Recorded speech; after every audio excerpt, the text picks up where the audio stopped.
today I want to talk around fathering, okay? And there's a lot of different conversations going on, particularly the last maybe decade or so. I've been around long enough to see the tide change, things have changed. So, but of course, always, whether you go by YouTube or podcast or whatever, grab a pad and pen, please, because some of the things that I'm going to say, pennies are going to drop, okay? So, and sometimes I like to ask questions, and because, it's about having the right answers. How do you get the right answers? Well, you start with the right questions. So sometimes the questions that I ask, well, the feedback I'm receiving through men that we're mentoring through the mentorship program is basically you need to marinate sometimes on some of the questions. So grab a pad and pen, and of course at the end of everything, the masculine journey is about action. Theory, yes, but if we fail to take action, well, we won't change. We won't improve. We won't grow. So wait till you listen all the way through. Particularly, you're on YouTube. Comment, ask questions, and we'll get back to you. We're here to change the world, man. I'm on a mission. Okay. I always like to go to the dictionary. All right, listen. You may not have heard me talk before, but if this is the first time, hey. Like most of us, we miss stuff in our childhood, growing up, etc. I had a mum and dad that loved me beyond measure. I knew I was loved, but I had a bad attitude, right? And I never learned to read and write. I never learned to do a lot of things, So that's where taking action is really what it's about for me, because that's another way we can learn is through experience. So I like to go to the dictionary, okay, because I don't know the words, and honestly, as I speak to a lot of men over the years, I think a lot of men do not understand what the real meaning of certain words are. So I go to the dictionary. Fathering, fatherhood there's not much stuff that's very clear. A lot of it's confusing. Hence, what we're going through in Western culture. So the briefest, the simplest, the most direct way when it comes to it's what the dictionary says about fathering is basically it says male parent. Like that's it. A male parent. That's if you're a father. That's the best description I could find. Actually, a male parent. But also in the dictionary, it actually I said about dad. What does the dad mean? What does that mean? And that was a little better. Okay. Well, I thought it was a little better because it actually said a boy's first hero. Thought that's getting closer. Because every boy, we long for that hero. So when the dad is the first hero, and it also says, this is, wait for it, men. You men with daughters, it says a daughter's first love. A daughter's first love, man. And I think that's what every dad, every father longs for, is to be their boy's first hero. And their daughter's first love. So that's the definition of a father and of a dad, So, but I remember years ago a boxing trainer and I'm not sure where he picked it up, but he said to me, from maybe and it's right. I what he said was right, and I experienced what he said. And if you take a note, this might be something to write down. It was almost like in my experience, the culture I grew up in. My dad was my everything from naught to say 15. 16, 15, maybe 13, 14. But I know when he was 14, he was my everything, like through those years. And like he was my hero. When I say my everything, he was my hero, like the dictionary says. But then I remember being influenced by other young men and almost like, my dad, it changed again, the transition in fathering changed. and we would train together, we'd box together, we were kind of like doing everything. He was my best. It was more like, I suppose, a best mate, a brother. The transition changed, and I can remember, boxing in gyms and stuff, and new people that would come to the gym. They actually thought me and my dad. There was quite a few people that thought me and my dad were brothers. Thought he was my older brother. Like that, we were tight, man. It was, man. It was amazing, but. But I remember, reaching my 20s and all of a sudden I realised I started to maybe spot some of my dad's faults, some of his shortcomings. I mean, I'm sure he always had them. And of course, reached the point where I hit around, 20s, I kind of resolved, my old man knew nothing. He was hopeless, in my head. That's, and I remember having my first child. I remember realising I got no idea what I'm doing, and of course, it always made me reflect about my own father. And I thought, geez, he actually did know a few things, but I know more. I know more. I'm gonna raise my kids much better than he raised me. That was my attitude. But I remember, as your kids growing up, I remember hitting my early 30s. Actually, my old man's he's doing okay. He's done okay. He's got a couple of good points. Remember the kids getting older and reaching my 40s, thinking, actually, geez, my dad, he's done okay. He's done real good. And now I'm in my 50s. The loop. Thought, man, my dad's amazing. What my dad was able to accomplish with, I suppose, the limited resources, what my mother has been able to accomplish. I look at my parents, where they come from. They are a miracle.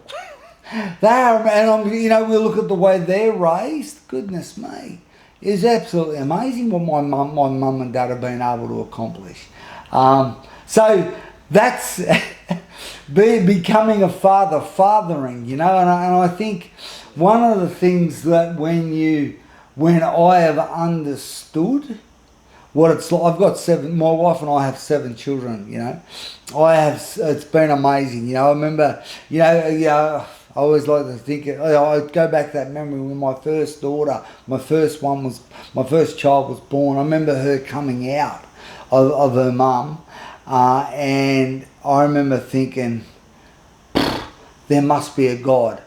No man could make something as beautiful as this child, And if you've seen any kids born, I've had the pleasure of seeing my 7 children born. They are ugly. They look like a skinned rabbit. But man, I'll never forget that, And while the respect to my wife is she's had 7 children, all natural, not one drug. She's breastfed them all. She's the most amazing mother, man, I've ever known. I love my mum to bits, but this woman she is just the best nurturer I've ever known, So, but this is about fatherhood, fathering, being a dad, okay? And what I've learned, particularly I'm over here in Gozo in the Mediterranean, and I've learned over the last few years having our mentorship online around the world and stuff. Father's Day is in different places, so this is maybe something for Father's Day, but I think it's for every day. It might be something for all of us to maybe go back to. So when you go back and hey, leave me a comment. Hey, I'm watching the repeat. I'm watching it again. And I think more men need to be having these conversations. If you're getting some value out of this, hey, subscribe to the channel. Share this with somebody who you know is gonna maybe start their fatherhood journey, or maybe something that we're going to talk about at the end that I've seen hold a lot of men up. I'm going to talk about something at the end that I think I've seen this one thing over and over again happen over the last, over the last 25 years, more probably, particularly since 2009, since I've been doing this, helping men, mentorship program since then, I've seen the same thing on repeat in men, and we'll get to that later. But I suppose, being a dad, if you're a dad, there's, things have always changed. Things are always changing. And I mean, there is an actual attack on our children right now, with social media, with TikTok, with the legal system. There is just an attack on our children. There's an attack on fathers. And if you don't think you're in a fight, wake up. You don't have to talk to any. You don't need to go far to talk to a dad, maybe a divorced father, to know that the everything is stacked against you. Everything is stacked against you. And man, what I've seen, goodness me. I mean, we talk about even the education system is stacked against dads. I mean, what I want to talk about is basically, what I've seen even in the last 20 years since, I remember when I had my first child, I remember growing up, okay? I remember growing up. I look back to the way I grew up, like in the 70s and 80s, some of the things that went on was abuse. that they call it today abuse, violence, neglect. That was your childhood. That's what molded your character. That's what they call it these days, is what I'm saying. Growing up back then opposed to growing up back now, the way you grew up back then was what they call today abuse. Man, I needed it. It was good for me, because I remember having my first baby in 98. I remember as I getting older, you give them a little tap, hey, you're doing the wrong thing, whereas that's abuse these days. These days, I remember even my kids getting older and hey, yelling, hey, sit down, hey, get over there. You can't yell at your kids anymore. Well, that's what the world tells us anyway. You can't raise your voice. And even recently, I know people that are my age and they've had, their children have actually taken them to court. Can you believe? And this is what's happening. They go to court because the parents pulled them up on lying, for goodness sake. So the children went to the teacher and said, parents are yelling and screaming and they're telling me to do this. Well, that's discipline sometimes. So they end up in court and the court system represents the child and the parents are like, what? This is the insanity we're living in, man. So we need fathers. We need men to step up. I'm going to get to this. I'm just, these things kind of burn me up. Leave me a comment if you're burned up from time to time about children are able to just say, change genders, identify as a cat, a dog. I even think of this one bloke who joined our mentorship, even a couple of years ago. I remember, from Canada, and he was saying one of the problems was his son, there was some kids identifying as dogs in their school, so his son barked at this kid identifying as a dog, and his son got suspended for barking at somebody who identifies as a dog. Like, man, come on. This is insanity. So what are we going to do about it? What are we going to do about it? So, and even, hey, none of us can avoid this, because, from time to time, because our kids are under attack, okay? Let's make no mistake, our kids are under attack. It's not like it was 20 years ago. It's not like it was, particularly if they don't have any discipline about technology. I mean, there's a different criminal out now that is trying to reach our children, There's billions of dollars being spent on keeping your children engaged on their technology. That's the reality, putting all sorts of rubbish in. And I mean, I've even had these conversations with my children. about the attack that we're under. Oh, you don't understand. Oh, well, yeah, maybe I don't understand, but there's certain things that you don't understand either. We've had particularly if you're my age, in your 50s, we've had the privilege, and it has been a privilege to live in both lives. Pre-mobile phones and technology, and after we've been able to. I didn't have a phone till I was 27. I only got it because I had to, for a business. I've lived half my life. So.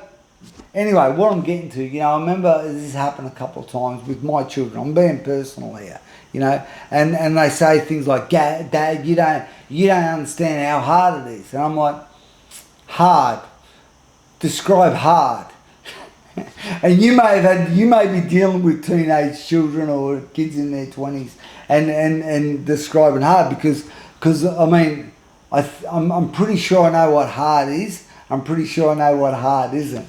And maybe I'm getting stuff off my chest here, but I know. But maybe you've got this pain as well, where you've raised kids maybe near the beach, maybe in paddocks with horses and animals, and maybe you've sent them to private schools.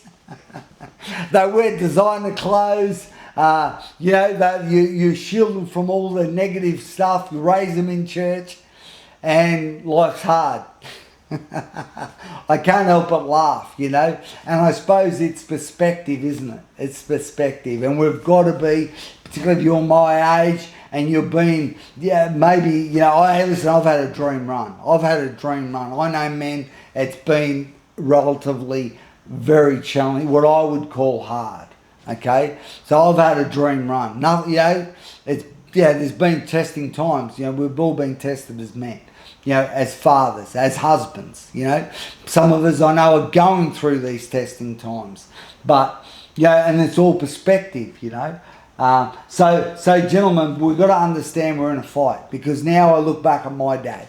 I look, man, the battles he has fought, and I understand this is the perspective being a father. I remember a mentor saying to me years ago, and it was regarding to children. It was about girls. I don't understand girls, all right? I'm a bloke, I'm a man, but it's what he said to me when I've got 5 girls, it's better to understand than to be understood. How do we understand? Because I don't understand my wife even at times.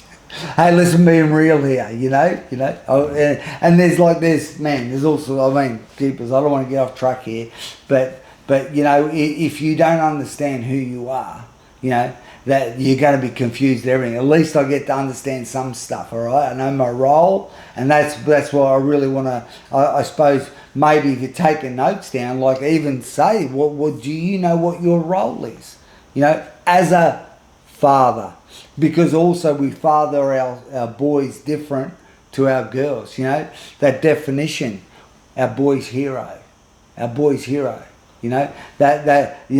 girl's our daughter's first love, and one of the biggest things that stood out to me a long time ago, started reading books, but I realised I don't know what I'm doing. I need to get some help, and I remember one thing that stood out to me was that every daughter will measure every man, every prospective partner to her dad.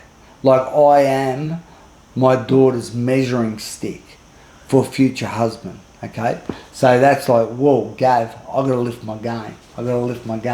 So by understanding those stages, gentlemen, what our children are going through, I believe will actually help us. Are we the hero? Are we the first love? Are we doing things? Are we operating in that? Are we putting our own hurts to the side? To the side, are our kids going through their 20s where they know everything? Well, not even know everything, you just know nothing. Are we understanding through that stage? Can we tough it out to get to the other side? Maybe where I am, where, man, my dad's my hero. Goodness me. I'm sorry, Dad, for doubting this, for not understanding. I don't know, man, I'm glad I'm where I'm at, But even my dad now, goodness me, the amount of people my dad helps, My dad's in his 70s now. And, his life is about service now.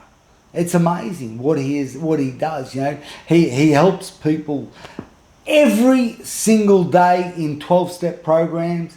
He regular feeds the homeless. He even takes, when I'm back in Australia, like back home, he would take my children and show them, not just talk about it, he would show them how you serve and help others. Man, that's a sage. That's an amazing. He keeps himself in good nick. He regular fast. He trains. He push bikes. 20 odd kilometres a couple of times a week. Trains every day. He's amazing. He serves my mum. Oh man, the things he does. He's living a life of service. He regular, like not so much now with the last couple of years, but I remember even before the pandemic, every other year he would pay for me, my family. He wouldn't let us pay, right? My sister, her family, they'd take us on overseas holidays, cruises, but man, what a dad. What a dad. If you love my dad, leave me a comment, man. But measuring stick. A father is a measuring stick. It's almost like he's my hero and he's come back to my hero, He's amazing. And this is the thing that I've seen over the years mentoring thousands of men, the hurt. Because, in a boxing gym, we can influence people. I got influence there. I influence others by training boxers. I run that boxing program for years, okay? Where over 1,200 men came through, did a mock boxing program. The condition was you'd never had a fight, so it was a massive journey to fight, in front of the crowd. Going through the different rite of passages that are created from, for men to grow themselves and find their purpose. The Man Alive experience, mentorship we've been running, for the last few years, where we're connecting men all around the world, 25 countries, and this is what I've seen. And this is something, let me be your cornerman. You're in a fight, okay? A cornerman can see what a fighter can't. Particularly when you're in the heat of the moment. When it's hard, man. When you're getting hit, when you feel like you're losing the fight, okay? Let this cornerman speak into you. Here, I can see. I've seen it thousands of times. And this is what I've seen. Because what's happened is, over the years, I see men, almost what we've done with our accountability groups, with the structure and the discipline that we follow to find your purpose and then grow into that man. There's certain questions that you need to answer, okay, in order to go to that next stage, that next phase of development, in whether it be your character, in relationships and so forth, okay? So, and what I've seen, a lot of men actually learn to love again. They develop, because we all get hurt growing up. I even think it's probably a part of the process, okay? And drilling down deep in those dreams that are in you, to actually find your purpose, and particularly the way that we do it with men. We need, my rite of passage book, I talk about three groups of men. We must receive from somebody that unconditional love, okay? And particularly as you're going, and you'll get that in that well, God willing, you get that in those early years of your life, of boyhood, on getting into those teenage years, those warrior years where you learn to fight your own battles, But to keep developing, we've got to feel that unconditional love. But when we get hurt, what we do is we hold our guard up. When trust is broken, we say, well, you're not going to trust me. I'm never going to let you in again. And that's what I've seen, really a blind spot in a lot of men, particularly when they go through these rite of passages, these mentorships. They open their heart again. But then what happens, a paradigm, a subconscious thinking kicks in and says, hang on, I can't let you too close. I'm letting you close, man. vulnerable, man, I could get hurt again. And then what happens, I think the subconscious finds a fault in me, finds a fault in one of the men in the accountability group, finds a fault in a man that they're trusting because, I got hurt before. So it actually limits their growth. And man, I have seen so many men over the years have so much progress when they've learnt to forgive and let go and grow and look at things from maybe their father's perspective where they've been hurt as, because always when blokes go full tilt, they see and then they pull back because they get hurt. And I would say all of the time it's always about the hurt that their father gives them. Whether he knew it or not, knowingly or not. Of course, there's been even times of abuse, sexual abuse, and it'll always, a man will never open up. And I would say it's impossible to father your son, your children, if those past things have not been healed. See, if you don't heal it, you pass it on. But if you can, find a way, and this is what I want to talk to you about being able to put these things to bed, to, man, because this is what a mentor said a long time ago. He goes, Gav, you play your cards right, your past will become your greatest asset, So those hurts, those burdens are actually really their motivation so we can help the next generation. So man, the amount of men I've had go through get amazing results, and then they kind of a paradigm kicks in, something in the subconscious, and I hold back. I've got to find a fault with the man that's loving me unconditionally, so I can exit this relationship gracefully, with some respect or whatever. And man, from a mentor's point of view, man, it hurts. It hurts knowing that he was this close going to the next level, He was this close. And sometimes they'll circle back around, and sometimes, the men are happy with their growth, and then that's it. I'm doing better than I was. And being a mentor, man, it's hard.